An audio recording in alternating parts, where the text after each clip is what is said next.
Sebelum lanjut ke cerita, jangan lupa like dan subscribe supaya tidak ketinggalan kisah-kisah menarik lainnya. Selamat berjumpa lagi kawan-kawan, para pemburu kisah. Malam ini bertemu kembali kita dalam My Story Zone. Jangan lupa siapkan headset, siapkan kopi. Tapi kalau ke belakang jangan pernah pergi sendiri. Oke, nantikan cerita kami.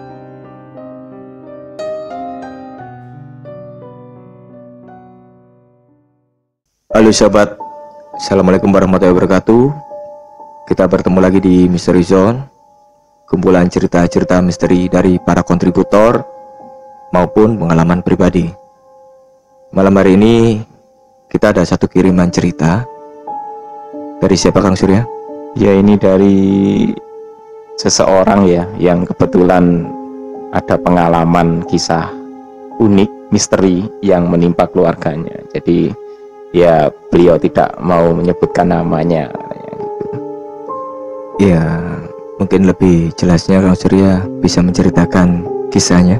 Oke Pak Jack, jadi ini sambil baca saja ya kita ya. Oke.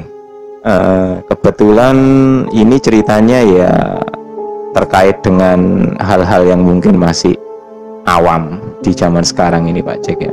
Jadi ketika salah seorang anggota keluarganya ada yang sakit, tapi sakitnya tidak murni sakit medis. Nah, jadi kisah ini diceritakan oleh salah satu yang mengirimkan ke kita, yang mana kejadian ini menimpa keluarganya kira-kira 3 tahun yang lalu Pak Jack. Nah, jadi kita pakai nama alias saja ya. Nah, alkisah ada seseorang yang sudah sudah usia sepuh lah, sebut saja namanya Pak Demirun gitu ya. Nah, beliau ini beberapa hari terakhir itu mengalami sakit yang aneh. Ya mungkin kalau usia-usia yang menurut penuturannya usia baru saja pensiun, biasanya sakit itu kan dianggap ya karena tidak ada aktivitas. Karena sudah enggak ada aktivitas, jadi terlalu banyak di rumah, terlalu santai, akhirnya kaget jadi sakit. Tapi sakit yang dialami Pak Demirun ini agak beda. Jadi bedanya itu sakitnya itu seperti ada semacam benjolan gitu Pak Jack. Benjolan itu sebesar bola pingpong gitu. Posisinya itu di kaki. Dan biasanya katanya menjelang malam tiba itu seperti panas gitu. Di bagian kaki yang ada tumbuh benjolan itu seperti panas, terus kayak ada bara apinya di dalam gitu. Dan itu terjadi sudah 1-2 hari Pak Demirun mengalami seperti itu. Nah, anehnya pada hari ketiga benjolan itu berpindah, dan besoknya lagi posisinya juga berpindah. Jadi ya mulai di betis, di mata kaki, terus pindah lagi di dekatnya telapak kaki. Jadi ya aneh gitu, kayak bisa bergerak-gerak sendiri gitu. Tiap bangun tidur gitu pindah, terus menjelang maghrib katanya ya mengalami sakit lagi. Pokoknya begitu petang gitu sudah waktunya itu kayak sakit, panas gitu. Akhirnya Pak Demirun ini berinisiatif ya berobat lah ke rumah sakit atau mungkin ke puskesmas gitu. Diantar dengan putrinya dan juga menantunya. Akhirnya ya dicoba cek kesehatan. Ternyata memang ya dugaan sementara sih ya macam-macam lah, ada yang menyatakan itu adalah tumor atau penyakit-penyakit yang mungkin kita sudah awam mendengarnya. Nah, setelah dicek kemudian diperiksa lagi, ya mungkin bisa entah itu dilakukan penanganan atau apa gitu, atau mungkin kalau bayangan saya mungkin operasi atau apa gitu ya. Anehnya ketika hendak ditangani, benjolan itu lenyap. Jadi Pak Demirun dan keluarganya ini juga terheran-heran, loh berarti kok sudah sembuh, ya berarti ya boleh pulang gitu. Akhirnya ya oleh pihak rumah sakit diizinkan untuk pulang, tapi ya mungkin ada kayak disuruh kontrol atau gimana gitu ya. Pak Demirun sih bahagia saja kan boleh pulang ya, mengira memang ya mungkin sudah hanya gangguan kesehatan kecil yang mungkin hanya beberapa hari kemudian sudah lenyap dengan sendirinya atau lenyap karena diberi obat gitu. Ya, akhirnya beliau pun pulang. Tapi ya anehnya besoknya itu tumbuh lagi. Dan kalau yang awalnya ada di kaki kanan ini pindah di kaki kiri. Hal yang sama. Akhirnya ya Pak Demirun dan anaknya, menantunya juga istrinya ini ya merasa apa ya, ini ada apa sih kok penyakit kok aneh-aneh seperti sekarang ini. Ya karena mungkin keluarganya masih belum paham dengan ini sakit apa, juga komunikasi ke tetangga kan mungkin juga tidak terlalu banyak, karena mungkin ya biasanya kalau ada sakit yang aneh seperti itu kan ada beberapa yang menjaga privasi Pak, jadi nggak sampai cerita ke tetangga. Ya akhirnya dibiarkan saja sampai akhirnya kira-kira genap 10 hari sakitnya itu, keanehan lain itu mulai muncul. Nah anehnya ini, keanehan yang terjadi ini bukan apa ya, bukan mengganggu kesehatan lagi. Gangguan yang berupa sakit benjolan itu masih ada, tapi hampir tiap petang menjelang maghrib itu rumah Pak Demirun ini juga suasananya itu seperti berubah. Dan yang paling kentara terasa itu adalah beberapa lampu itu banyak yang padam. Awalnya ya lampu-lampu apa ya, baru gitu padam, terutama yang lampu pijar. Satu lampu padam. Besoknya anaknya, menantunya juga pulang kerja itu beli lampu baru.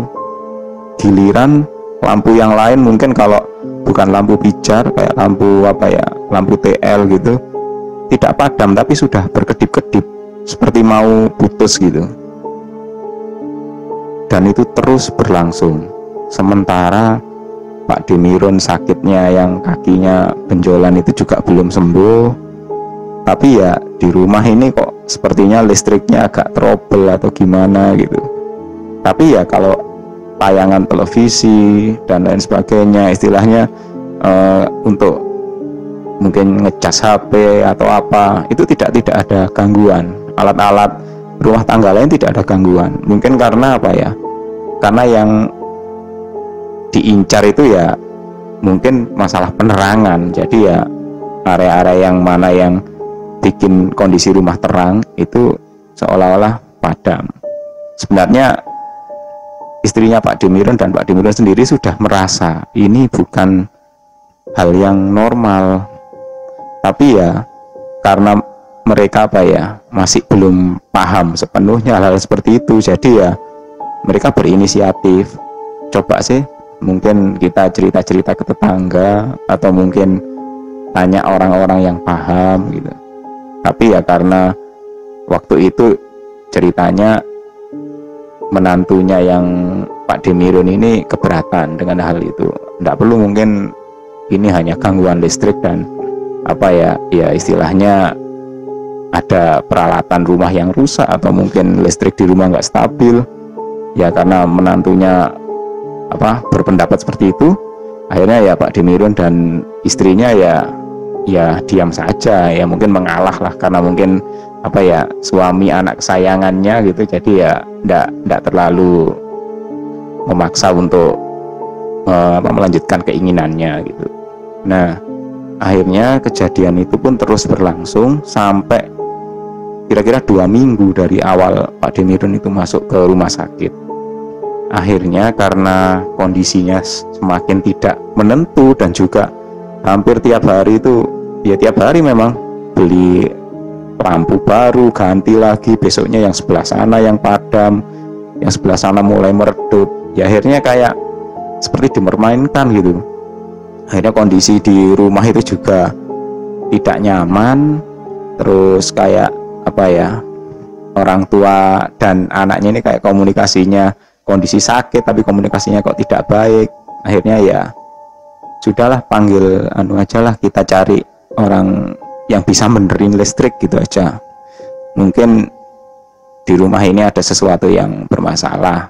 Ya akhirnya karena apa perlu dibenahi, maka Pak Demirun ini punya tetangga, ya biasanya apa yang bantu-bantu kalau ada pekerjaan yang listrik gitu biasanya dia bantu. Kalau ada pasang listrik di jalan kampung atau apa di pos kamling, karena kerjaannya memang ya tukang instalasi listrik, jadi ya biasanya ikut proyek.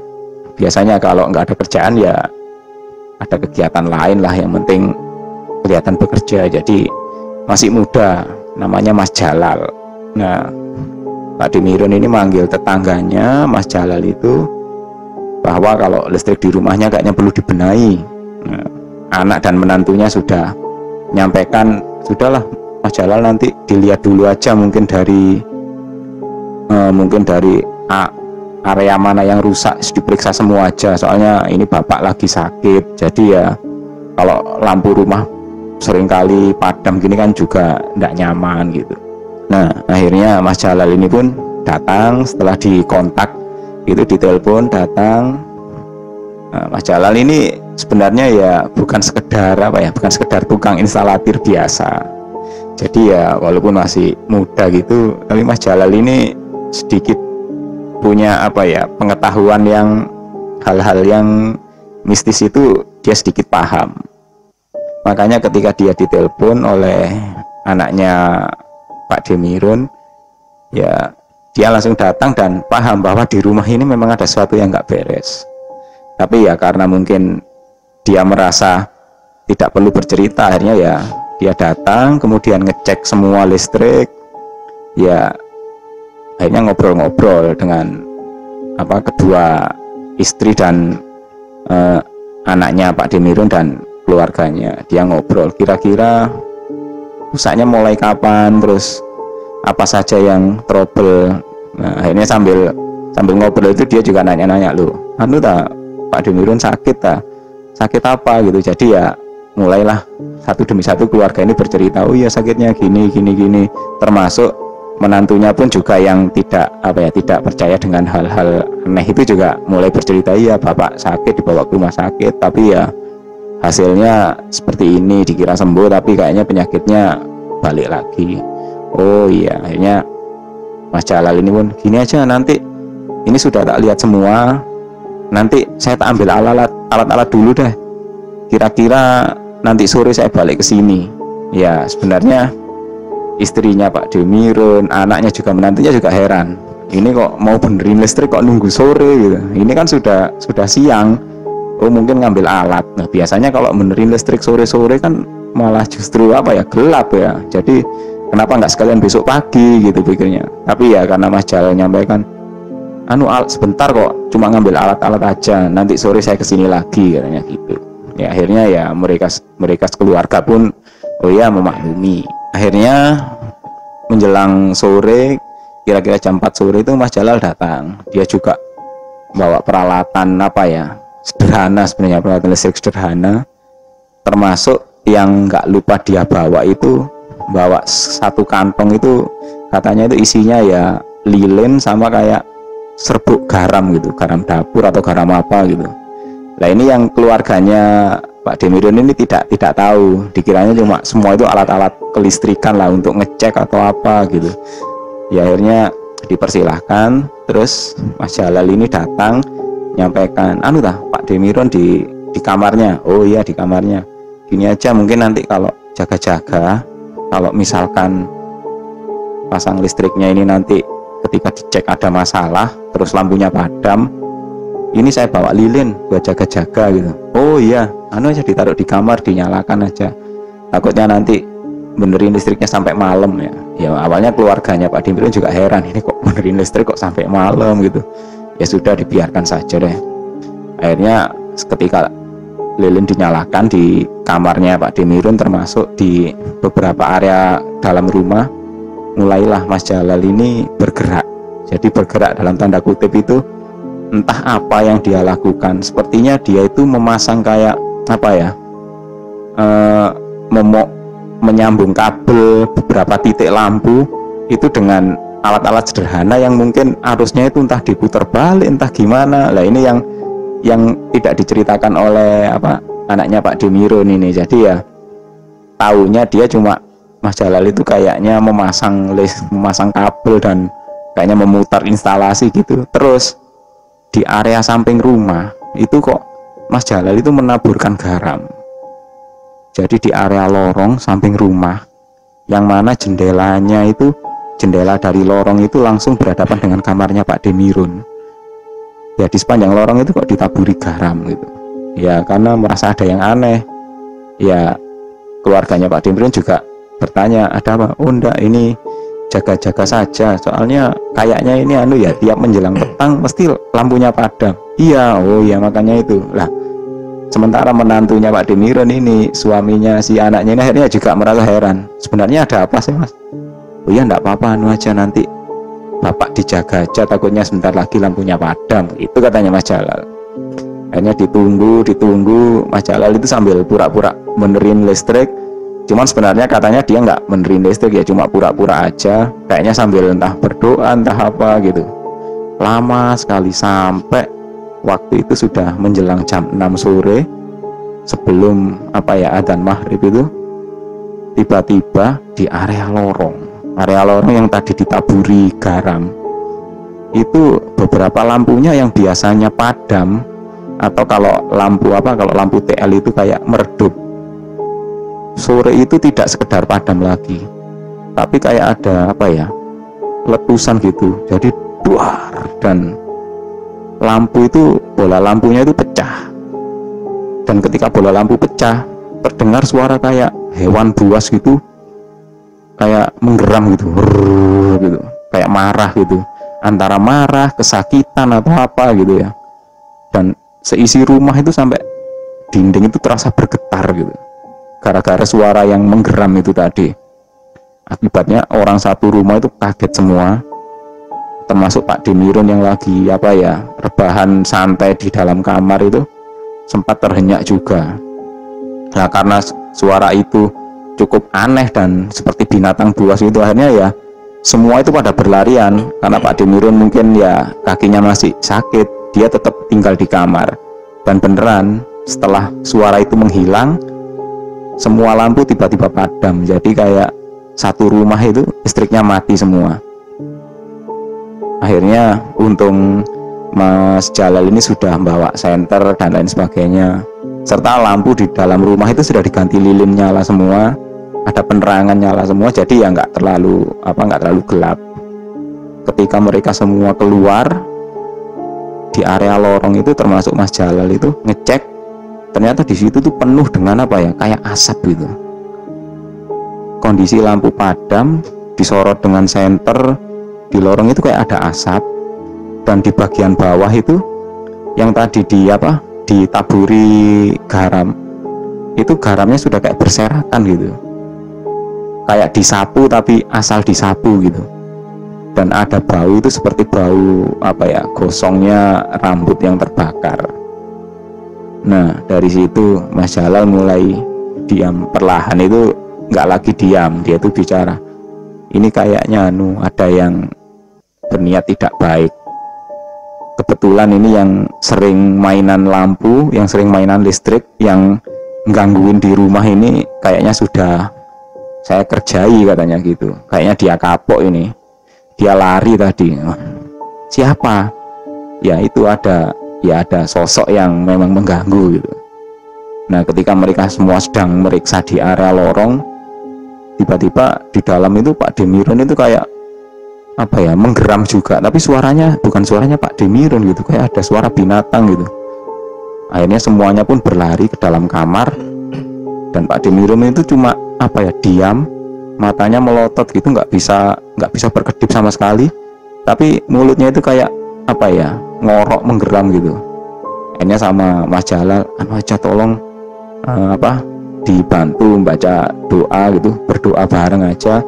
Terus Mas Jalal itu megangi kedua kakinya Pak Demirun, entah sambil berdoa entah bagaimana.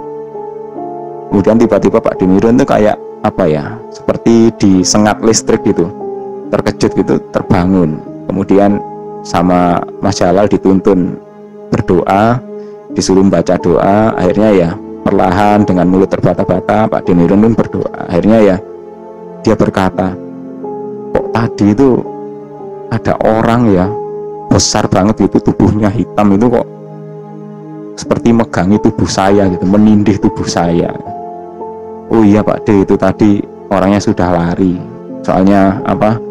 Itu yang selama ini memang gangguin Pak Demirun, katanya Mas Jalal gitu. Akhirnya ya keluarganya juga heran. Oh berarti ini ada yang apa ya, dalam tanda kutip itu mengganggu. Iya benar, sudah nanti nggak perlu dibahas dulu, anu aja Pak Demirun istirahat aja dulu, diambilkan minum, terus disuruh istirahat. Nah sementara Mas Jalal kemudian ke depan menerin screennya atau MCB-nya, lampu rumah pun menyala kembali. Jadi ya malam itu ceritanya Mas Jalal mengajak ngobrol, disampaikan ke keluarganya bahwa sebenarnya ada beberapa orang itu yang tidak, entah satu entah beberapa, itu nggak suka dengan sebenarnya dengan anak dan menantunya Pak Demirun. Nah yang diincar itu sebenarnya anak dan menantunya, tapi ya karena mungkin usia masih muda, terus aktivitas juga banyak dan kesehatan juga masih baik, akhirnya secara nggak sengaja itu yang kena Pak Demirun. Jadi ya Mas Jalal cuma nyampaikan ya diperkuat saja ibadahnya, keluarganya, terus juga sikapnya terhadap orang-orang yang dikenal mungkin ya dijaga. Ibaratnya nggak perlu tahulah siapa yang memang nggak suka atau siapa yang dalam tanda kutip mengirim penyakit ini, tapi ya yang penting dari keluarga sendiri itu sebaiknya diminta jaga, terus diminta banyak ibadah, katanya Mas Jalal gitu. Dan ceritanya setelah seminggu setelah kejadian itu, nggak sampai seminggu sih ya, Pak Demirun sudah mulai bisa jalan lagi. Jadi benjolan di kakinya sudah berangsur menghilang. Cuman ya Mas Jalal mengingatkan tetap perkuat ibadah, karena belum tentu orang yang nggak suka ini berhenti sampai di sini, ceritanya gitu. Jadi ya akhirnya keluarganya Pak Demirun pun ya menerima penjelasan Mas Jalal, dan sepertinya mereka juga mulai memperbaiki kondisi di dalam rumah gitu. Baik yang secara spiritual maupun secara fisiknya gitu. Jadi gitu ceritanya Pak Cek. Ya itu artinya cerita 3 tahun yang lalu dan sekarang sudah nggak ada apa-apa ya. Ya sepertinya sih sudah aman, sudah baik-baik saja. Ya semoga aja yang usil tadi juga sudah tobat, sementara keluarganya Pak Demirun ini juga sudah memperbaiki diri ya. Ya betul, khawatirnya kadang-kadang ada sikap dan perbuatan yang tidak disengaja itu ya, itu yang biasanya kurang Pak Cek ya. Ya Semuanya bisa tahu juga.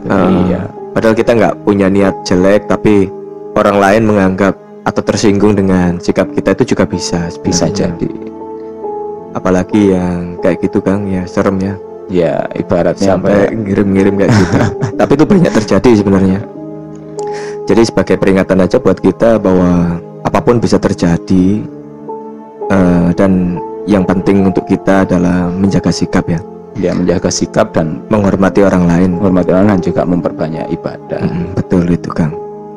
Oke, sobat pemburu kisah, terima kasih telah mendengarkan fragmen kali ini. Jangan lupa untuk like, subscribe, dan tinggalkan komentar di bawah. Oke, saksikan fragmen-fragmen kami selanjutnya. Assalamualaikum warahmatullahi wabarakatuh. Bye-bye.